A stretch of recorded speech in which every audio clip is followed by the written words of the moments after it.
Assalamualaikum warahmatullahi wabarakatuh. Bismillahirrahmanirrahim. Alhamdulillahi rabbil alamin. Allahumma salli wa sallim ala Sayyidina Muhammadin wa ala ali Sayyidina Muhammad. Nawaina ta'alluma wa ta'lim, tazakkura wa tazkir, wa naf'a wal intifa' wal ifada wal istifada wal hatta ala tamassuki bi kitabillah wa sunnati rasulillah wa du'a ilal huda wa dalala alal khair ibtigha wajhillah wa mardatihi wa gurbihi wa sawabihi subhanahu wa ta'ala. Qala al-muallif al-imam an-Nawawi fi kitabih Riyadhus Shalihin, nafa'ana Allah bihi wa bi ulumihi wa bi ulumi sairi salihin fi darin amin. Ila angal babu fadli raja. Qala Allah ta'ala ikhbaran 'anil 'abdi salih wa ufawwidu amri ila Allah innallaha basirun bil ibad fawaqahu Allahu sayyi'ati ma makaru.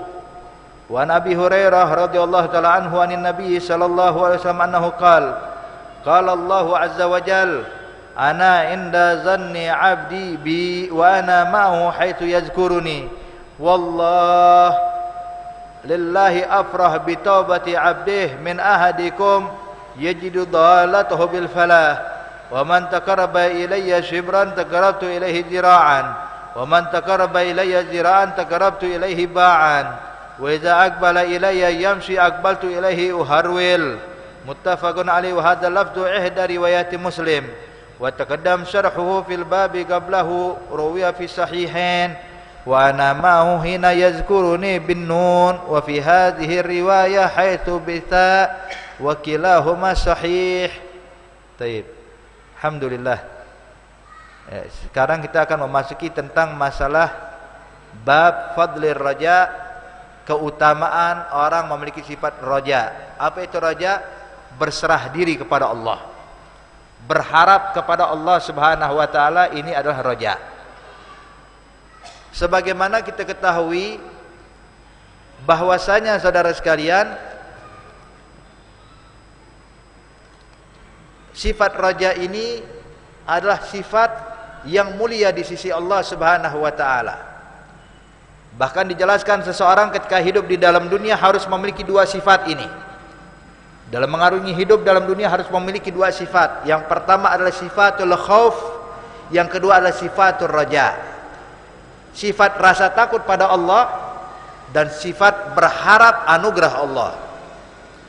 Kalau seseorang hanya memiliki sifat khauf, rasa takut kepada Allah tapi tidak memiliki raja, maka orang seperti ini akan menjadi orang yang putus asa daripada rahmat Allah.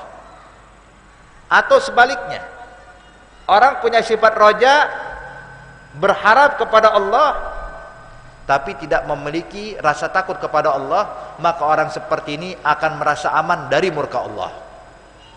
Maka kita saudara sekalian, dijelaskan oleh ulama sifat rasa takut dan sifat berharap kepada Allah bagaikan dua sayap yang bisa membawa kita terbang menuju ridha Allah. Burung tidak mungkin terbang dengan satu sayap, atau sayap yang samping kanan lebih besar, sayap yang sebelah kirinya kecil, nggak bakal bisa terbang. Harus seimbang biar bisa terbang dan bisa melayang dengan indahnya. Begitu juga manusia, harus seimbang rasa takut dan rasa rajanya kepada Allah Subhanahu wa taala. Sebagaimana tadi kita sampaikan, ketika seseorang memiliki rasa takut berlebihan sehingga tidak memiliki raja, takut kepada Allah sehingga tidak memiliki rasa berharap anugerah Allah, maka orang seperti ini akan menjadi orang yang putus asa daripada rahmat Allah. Artinya orang kalau maksiat terus, Pak, dibilang taubat, wah nggak bisa lagi taubat. Dosa saya sudah kebanyakan, dosa saya sudah memenuhi dunia, langit dan isinya, semuanya isi dosanya saya. Artinya dia takut sama Allah, menyadari akan kesalahannya, tapi ketika disuruh tobat bilang, kayak ini nggak mungkin Allah terima tobat saya. Ini adalah orang yang tidak punya roja. Maka orang seperti ini adalah orang yang putus asa daripada rahmat Allah. Padahal Allah jelaskan dalam ayat, dalam firman Allah di dalam Al-Quran, Allah nyatakan, qul ya ibadiyallazina asrafu ala anfusihim la taghnatu min rahmatillah Innallaha yaghfiru dzunuba jami'a innahu huwal ghafurur rahim. Allah nyatakan di dalam Al-Qur'an, qul, katakan ya Rasulullah kepada umatmu, kepada sahabatmu, khususnya mereka yang selalu berbuat dosa dan selalu berbuat maksiat. Ya ibadiyallazina asrafu ala anfusihim. Hai hamba-hamba Allah yang selalu melakukan maksiat. Hai hamba-hamba Allah yang selalu melakukan dosa. La taghnatu min rahmatillah. Jangan sekali-kali kalian putus asa dari rahmat Allah. Sebanyak apapun dosa kalian, kalau ingin kembali kepadaku, kata Allah, pasti aku terima. Jadi orang yang punya takut tapi tidak punya raja bakal putus asa daripada rahmat Allah. Maka Nabi selalu membesarkan hati kita. Sebanyak apapun dosa kita, kalau engkau ingin taubat, pasti diterima oleh Allah Subhanahu wa taala. Sebagaimana dijelaskan saudara sekalian di dalam hadis, Nabi sering mengatakan, at-taibu minaz zambi kama la zambalah. Orang yang udah taubat, dosanya bakal dihapuskan oleh Allah seakan-akan tidak pernah melakukan dosa itu sama sekali. Bersih. Itu ibaratnya, Pak, kalau ada kertas warna putih ditulis pakai pensil, dikotorin tuh kertas dengan pensil, kemudian dihapus, hilang tulisannya, hilang coretannya, tapi masih ada bekasnya nggak? Masih ada bekasnya. Tapi Nabi menyatakan kalau orang tobat kepada Allah Subhanahu wa taala, dihapuskan segala dosanya seakan-akan tidak melakukan dosa itu. Artinya apa? Itu kertas yang kotor diambil oleh Allah, diganti kertas yang baru, kembali putih. Haza orang yang mau tobat kepada Allah. Nabi besarkan hati kita untuk itu, saudara sekalian. Bahkan Nabi menyatakan, syafaati li ahlil kabair min ummati. Syafaatku juga enggak bakal aku haramkan bahkan kepada para pendosa besar nanti di akhirat. Aku bakal ngasih dia syafaat. Siapa yang bilang? Nabi kita, Nabi Muhammad sallallahu alaihi wasallam. Jadi enggak boleh kita tidak punya sifat roja. Atau sebaliknya, Bapak dan hadirin hadirat yang dimuliakan Allah, ada orang punya sifat roja bukan main, tapi nggak punya rasa takut. Ini juga salah. Kalau orang yang punya sifat roja tapi tidak punya takut pada Allah, maka dia bakal merasa aman dari murka Allah. Habis maksiat, wah udah gampang, tobat aja selesai, istighfar. Allah Maha Pengampun. Habis maksiat baca astagfirullah, kelar udah.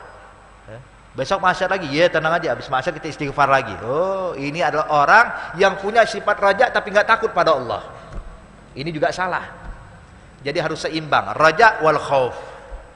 Maka di sini saudara sekalian dianjurkan oleh Al-Imam An-Nawawi, disebutkan dalam hadis ini tentang sifatul raja. Tentang sifatul raja. Enggak tahu ini sifatul khauf sudah dibahas belum atau setelahnya nanti. Ada sifatul khauf. Ala kulli hal. Apa dalilnya? Allah jelaskan dalam Al-Qur'an. Ketika Allah menyebutkan bagaimana seorang hamba Allah yang saleh, itu Nabi Allah Saleh. Kita tahu Nabi Saleh seorang Rasul, itu diganggu oleh umatnya, disakiti oleh umatnya, bahkan umatnya berupaya untuk membunuh dia. Itu Allah pesankan kepada Nabi Saleh dan disebutkan oleh Allah dalam Al-Quran. Apa ucapan Nabi Saleh? Berserah diri kepada Allah, berlindung hanya kepada Allah Subhanahu wa taala. Raja berharap hanya kepada Allah. Apa kata beliau? Dia nyatakan di dalam Al-Qur'an, wa ufawwidu amri ilallah innallaha basyirum bil ibad. Aku serahkan segala urusanku hanya kepada Allah. Ya Allah, hanya Engkau tahu bagaimana keadaan saya. Saya ini adalah orang yang sedang disakiti oleh umatku. Mereka berusaha membunuhku. Mereka berusaha menyakitiku. Kalau aku yang bergerak sendiri nggak bakal mampu, ya Allah, maka aku serahkan semuanya untukmu. Wa fawwidu amri ilallah. Innallaha basyirum bil ibad. Allah Maha melihat apa yang terjadi terhadap hamba-hambanya. Setelah Nabi Saleh mengucapkan ini doa, berserah diri kepada Allah, apa jawaban Allah? Allah nyatakan, wa fawagahullahu sayyiati ma makaru. Maka Allah pun menjaga Nabi Allah Saleh dari gangguan dan kejahatan-kejahatan mereka yang sudah diniatkan untuk menyakiti Nabi Saleh. Kenapa? Ketika orang sudah berserah diri kepada Allah, maka Allah yang menjaganya, Allah yang melindunginya. Maka disinilah menunjukkan sifat rajaknya Nabi Saleh kepada Allah. Berserah diri hanya kepada Allah. Diriwayatkan oleh Abi Hurairah radhiyallahu taala anhu ardah. Ani Nabi sallallahu alaihi wasallam annahu qala. Nabi bersabda, qalallahu azza wa jal. Allah berfirman, ini hadis qudsi namanya ya. Hadis qudsi beda dengan Al-Qur'an. Hadis qudsi firman Allah, Al-Qur'an juga firman Allah. Cuman perbedaan antara hadis qudsi dengan Al-Qur'an dikumpulkan oleh ulama sampai 10 perbedaan. Sayyid Muhammad bin Ali al-Maliki dalam kitabnya disebutkan perbedaan antara hadis qudsi dengan Al-Qur'an. Di antaranya adalah Al-Qur'an boleh dibaca di dalam sholat. Hadis qudsi tidak boleh dibaca dalam sholat.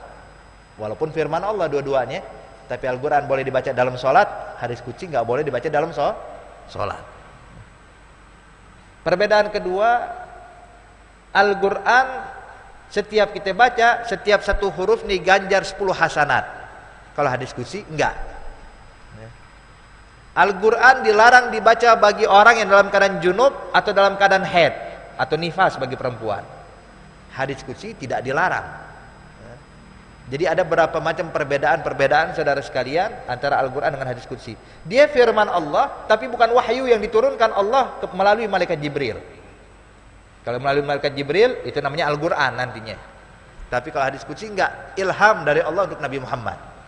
Diilhamkan kepada Rasulullah. Apa kata Allah dalam hadis qudsi ini mengatakan, ana inda zanni abdi bi falyadhunni bi ma syaa. Kata Allah, saya ini tergantung prasangka hamba-hambaku. Kata Allah, tergantung, terserah apa yang kalian ingin prasangkakan kepada diriku, kata Allah. Jadi kita disuruh untuk berprasangka baik, selalu baik kepada Allah. Hanya kepada Allah berprasangka baik. Bahkan Nabi menyatakan dalam hadis, khaslatan laisa fawqahuma minal khair husnu dzan billah wa husnu dzan bi ibadillah. Khaslatan laisa fawqahuma minas syarr su'udzan billah wa su'udzan bi ibadillah. Kata Nabi, 2 perkara puncak segala kebaikan. Apa itu? Prasangka baik kepada Allah dan berprasangka baik kepada hamba-hamba Allah. Dan 2 perkara puncak segala kejahatan. Prasangka buruk kepada Allah dan berprasangka buruk kepada hamba-hamba Allah. Jadi kita dianjurkan untuk berprasangka baik kepada Allah. Jadi intinya Bapak, hendaknya kita selalu berprasangka baik kepada Allah dalam keadaan apapun. Bahkan ulama-ulama kita ini selalu menganjurkan kepada kita, kalau kita baca sesuatu, jangan lupa setelahnya ucapkan adada khalqih wa ridha nafsih wa zinata arsyih wa midada kalimatih. Itu kalau antum baca dalam Maulid Bia'ul Lami, waktu kita baca subhanallah walhamdulillah wala ilaha illallah akbar, baca 4 kali, kemudian ada itu ya, ada khalqi wa ridha nafsi wa zinata arsy wa midada kalimati. Tahu apa artinya itu? Ada khalqi, apa arti ada khalqi? Sejumlah makhlukmu. Wa ridha nafsi, sejumlah ridhamu ya Allah. Wa zinata arsy, seberat daripada arsmu. Wa midada kalimati, dan sejumlah tinta yang mencatat kalimat-kalimatmu ya Allah. Kira-kira kalau sejumlah makhluk Allah banyak enggak? Banyak ya. Kita baca subhanallah alhamdulillah wala ilaha illallah akbar hanya 4 kali, tapi kita minta pahalanya, ya Allah, ini yang Anda baca 4 kali doang ya Allah, Anda berharap pahalanya sejumlah jumlah makhluk yang ada di muka bumi ini. Anda baca 4 kali, cuma Anda ngarepin pahala sebanyak itu ya Allah. Enak ya. Prasangka baik nggak sama Allah? Prasangka baik, maka kita dapetin pahala seperti itu. Apapun yang kita sangkakan kepada Allah, maka itu yang kita dapatkan. Maka Nabi menyatakan bahwa Allah berfirman, ana inda dzanni abdi bi falyadhunnu bi ma syaa. Saya ini tergantung prasangka hamba-hambaku. Dia kalau dia baik, berprasangka baik padaku, maka aku akan memberikan kebaikan untuknya. Maka jangan pernah menganggap, oh Allah kok nggak peduli sama saya, kok Allah begini. Lah, jangan. Berprasangka baiklah selalu kepada Allah Subhanahu wa taala. Wa ana ma'ahu haitsu yazkuruni. Dan aku akan selalu bersama hamba-hambaku dimanapun dia mengingatku. Di masjid dia ingat saya, aku bersama dia. Di pasar dia ingat saya, aku pun bersama dia. Dalam perjalanan dia mengingatku, aku pun selalu bersama dia. Ana ma'ahu haitsu yazkuruni. Aku akan selalu bersama dia dimanapun dia menyebutku dan mengagungkanku, kata Allah. Makanya lihat fadilah orang yang berzikir, saudara sekalian, Allah selalu bersama dia. Bahkan diriwayatkan dalam hadis yang lainnya, ana jalisun man dzakarani. Aku adalah teman duduk orang yang berzikir kepadaku, kata Allah. Bahkan disebutkan dalam hadis yang lainnya, man dzakara fi nafsihi zakartuhu fi nafsi wa man dzakarani fi mala'in zakartu fi mala'in khairum min mala'ih. Yang menyebutkan namaku dalam keadaan sendiri, aku pun akan menyebutkan nama dia dalam keadaan sendiri, kata Allah. Barang siapa yang menyebutkan namaku dalam halayak perkumpulan, maka aku pun akan menyebutkan nama mereka satu demi satu di perkumpulan yang lebih hebat dari perkumpulan mereka. Kita berkumpul tadi ingat Allah, ya, kita baca maulid dan kita puji Allah Subhanahu wa taala, kita ingat Allah di masjid saat ini. Maka ketahuilah nama kita pun satu demi satu sedang diingat Allah di perkumpulan yang lebih hebat dari perkumpulan kita. Perkumpulan kita cuma manusia, tapi perkumpulan yang Allah kumpulkan di langit sana adalah perkumpulan para malaikat dan arwahul anbiya wal mursalin. Nama kita sedang disebut-sebut oleh Allah Subhanahu wa taala. Hadza fadilah daripada zikir. Ana ma'ahu haitsu yazkuruni. Aku akan selalu bersama dia dimanapun dia mengingatku, kata Allah. Wallah, Nabi bersumpah, wallahi, demi Allah, lillahi afra bi taubati abdi min ahadikum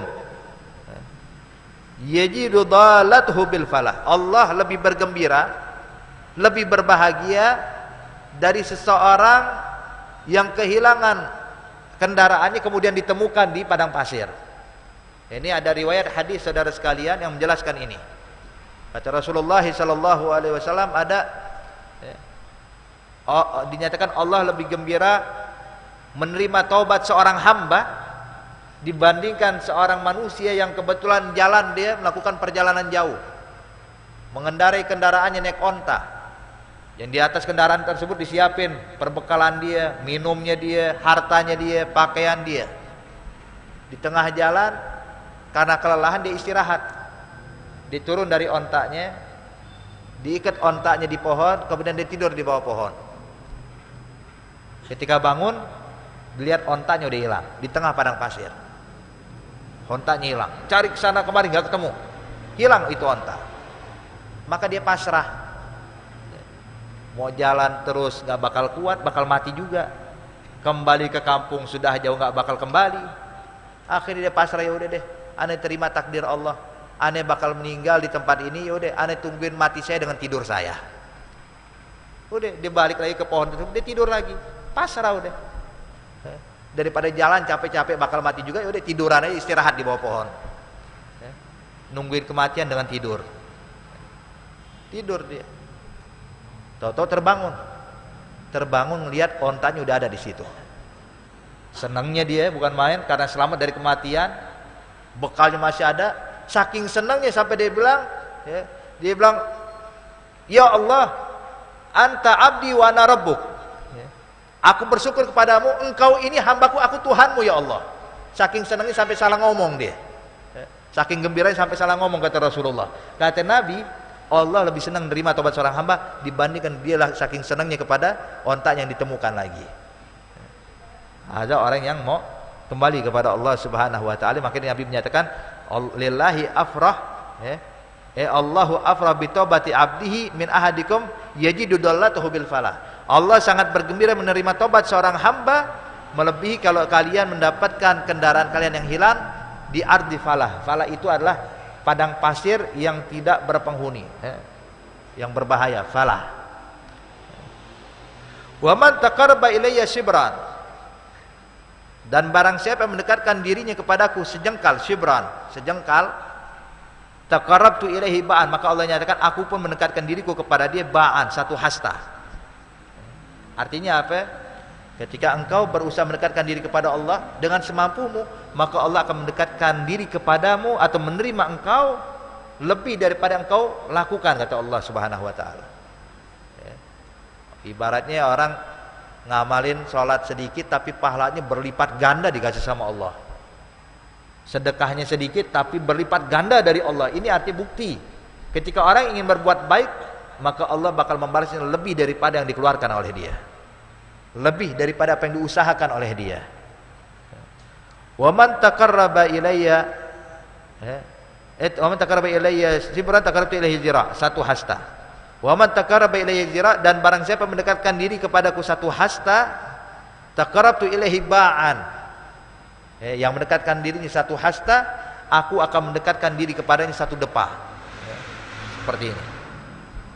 Artinya, hai hambaku, kata Allah, berusahalah berbuat baik, maka engkau akan mendapatkan pahala yang aku berikan kepadamu lebih banyak daripada yang kau usahakan, lebih banyak daripada yang kau amalkan. Kalau dia datang kepadaku berjalan kaki, aku menghadap kepada dia atau menemui dia dengan cara uharwil, jalan cepat, lari-lari kecil. Dia jalan santai, Allah menghadap dia dengan semangat, dengan cepat. Maksudnya apa, saudara sekalian? Bukan zahir yang kita bayangkan, tapi maksudnya di sini, amalan sedikit yang kau lakukan, hai hambaku, engkau bakal mendapatkan ampunan, pahala, ganjaran, rahmat dariku yang tidak pernah kau bayangkan sebelumnya. Makanya nanti seorang mukmin di akhirat, saudara sekalian, bakal terkejut melihat amal pahalanya begitu banyak. Sampai dia bilang, ya Allah, nggak salah nih, perasaan saya hidup dalam dunia nggak sebanyak ini pahalanya, amalan cuma pas-pasan doang, kok pahalanya banyak banget. Maka beginilah rahmat Allah kepada hambanya. Artinya jangan pernah meremehkan amal ibadah sekecil apapun, kemungkinan di situ letak ridhonya Allah Subhanahu wa taala. Baik. Ini lafaz daripada riwayat Imam Muslim, dan juga disyarahkan pada bab sebelumnya. Bahkan disebutkan ana ma'ahu hina yazkuruni bin nun. Wa fi hadhihi riwayah haitsu bita. Baik. Jadi riwayat di sini ada dua riwayat tentang hadis ini. Ada mengatakan ana ma'ahu haitsu yazkuruni dalam hadis ini. Ada riwayat ana ma'ahu hina. Jadi haitsu dengan hina.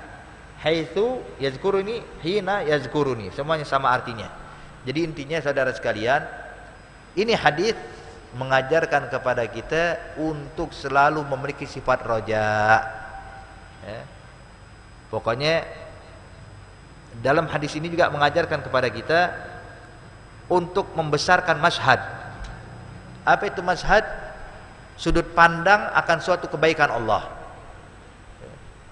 Maka dinyatakan oleh ulama, al-madad ala qadril masyhad. Anugerah dari Allah sesuai dari sisi pandang engkau, gimana engkau melihat Allah. Apakah kau melihat Allah begitu baik, maka kau bakal mendapatkan kebaikan dari Allah walaupun kau hanya melakukan amal sedikit.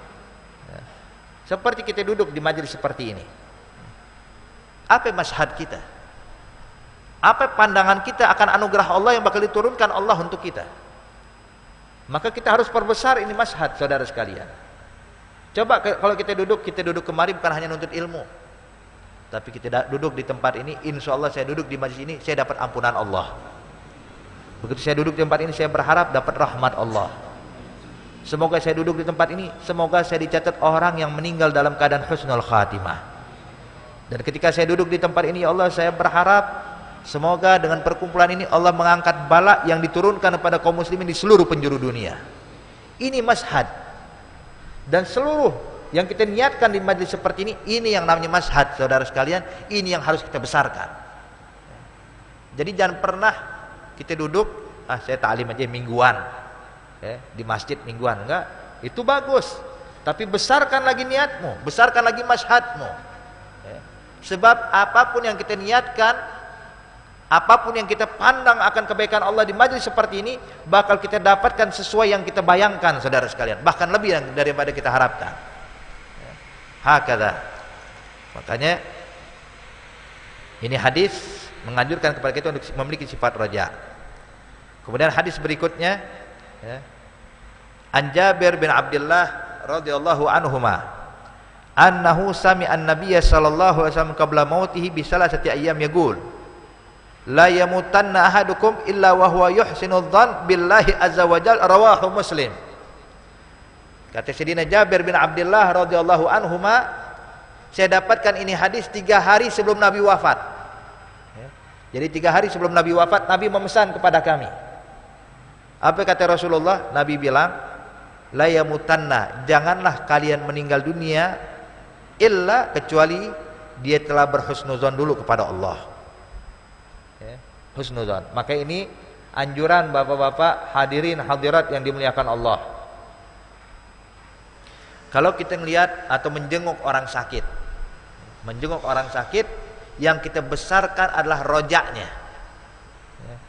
Volume rojak tuh gedein sedikit, biar dia husnuzon sama Allah dan berharap baik kepada Allah. Gimana ya? Kalau orang lagi sakit kita jenguk, kita bilang insya Allah tuhur, insya Allah dia dikasih panjang umur, insya Allah sakitnya ini untuk meleburkan dosa dan kesalahanmu, insya Allah ini tanda kalau Allah sayang sama engkau. Artinya besarkan hatinya, sehingga dia kalau dia bakal meninggal dengan sakit itu, dia meninggal dalam keadaan menerima ketentuan Allah, dia menerima dengan husnuzan kepada Allah. Jangan jenguk orang sakit ditakut-takutin saudara sekalian. Wah, ente sakit kayak begini hati-hati ya. Dalam kubur tuh ada sujaul aqra, ular yang botak yang makan orang. Gimana keadaan dia? Makin takut sama Allah ya. Ente begini nggak tahu sakit di rumah sakit ini, ya Allah, ini malaikat Israel lagi mundar-mandir rumah sakit ini nih. Kemarin samping kamar sebelah meninggal dunia. Tadi pagi sebelah ente meninggal dunia, tinggal nunggu ente aja kapan. La haula wala quwata illa billah. Ini bukan cara yang baik. Sehingga waktu orang sakit kayak begitu Pak, dia butuh orang yang membesarkan hatinya, bukan ditakutin. Makanya kalau kita besarkan jiwanya, besarkan hatinya saat orang ingin meninggal dunia dalam keadaan sakaratul maut, maka dia bakal ridha bertemu Allah. Sebagaimana disebutkan di dalam hadis yang lainnya, kata Rasulullah, man ahabba liqa Allah ahabballahu liqa'ah, wa man kariha liqa Allah karihallahu liqa'ah. Barang siapa yang senang bertemu Allah, Allah pun senang bertemu dia. Dan barang siapa yang tidak mau ketemu Allah, Allah pun juga nggak mau ketemu sama dia. Maka kalau kita lihat orang lagi dalam keadaan sakit keras, yang kita dokter menvonis ini bakal meninggal dengan sakit kayak gini, besarkan hatinya, ajarkan husnuzan kepada Allah. Ajarkan husnuzan kepada Allah. Kenapa? Sehingga dia senang bertemu Allah dan Allah pun bakal menyambut dia. Tapi kalau kita takut-takutin, dia bakal nggak berani ketemu sama Allah, takut ketemu sama Allah, nggak suka ketemu sama Allah. Kalau mati pun Allah nggak bakal ketemu sama ini hamba. Nauzubillah min dzalik. Maka di sini penting kata Nabi Muhammad, la yamutanna ahadukum illa wa huwa yuhsinu dzan billahi azza wa jal. Jangan meninggal di antara kalian melainkan tanamkan husnuzan kepada Allah, rasakan baik kepada Allah. Jadi kedua hadis ini saudara-saudara insyaallah cukup buat kita ya.